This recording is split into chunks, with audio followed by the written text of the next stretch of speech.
जय हिंद। स्वागत है आपके गुप्ता एग्जामो यूट्यूब चैनल पे। आज क्लास में हम देखेंगे चैतन्य महाप्रभु से संबंधित महत्वपूर्ण तथ्यों को।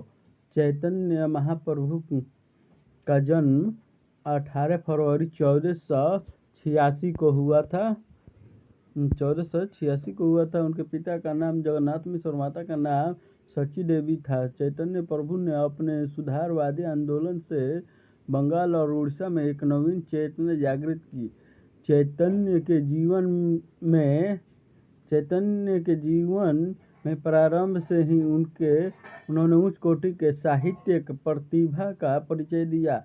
24 वर्ष की अवस्था में वे संसार का त्याग कर साधु हो गए। उन्होंने अपना शेष जीवन भक्ति और प्रेम के संदेश प्रसार में व्यतीत किया। उन्होंने कृष्ण को अपना आराध्य देव माना। चैतन्य महाप्रभु ने किसको अपना आराध्य देव माना? तो वो है भगवान कृष्ण को। चैतन्य प्रभु प्रारंभिक सूफियों की तरह ही उन्होंने संगीत मंडलियाँ जोड़ी और कीर्तन को आध्यात्मिक अनुभूति के लिए प्रयोग किया। जिनमें कीर्तन नाम लेने से बाह्य संसार का ध्यान नहीं रहता। वे बहुत समय तक वृंदावन में भी रहते हैं, लेकिन अपना अधिकांश समय लगभग सारे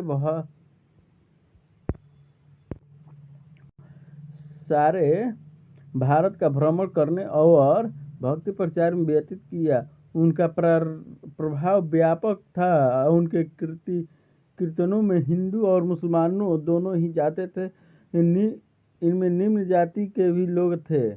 चैतन्य के वैदिक धार्मिक ग्रंथों और मूर्ति पूजा का विरोध नहीं किया, लेकिन उन्होंने परंपरावादी नहीं कहा जा सकता, क्योंकि जाति प्रथा और वर्ण व्यवस्था चैतन्य महाप्रभु ने नहीं माना।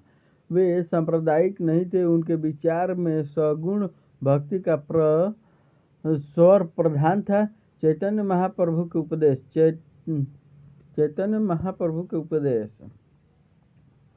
चैतन्य के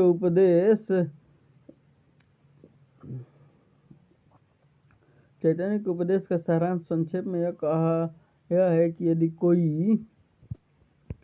यदि कोई व्यक्ति कृष्ण की उपासना करता है और गुरु की सेवा करता है, तो वह माया के जाल से मुक्त हो जाता है और ईश्वर से एकीकृत हो जाता है। महाप्रभु ने ब्राह्मणवाद और कर्मकांडों की निंदा की। उनका मुख्य उद्देश्य सामाजिक असमानता को दूर कर पद दलित वर्ग को ऊंचा उठाना था। वे हिंदू मुस्लिम के बीच सौहार्दपूर्ण वातावरण पैदा करना चाहते थे। वह मानववादी और दलित वर्ग की दुर्दशा पर बहुत दुख होता था।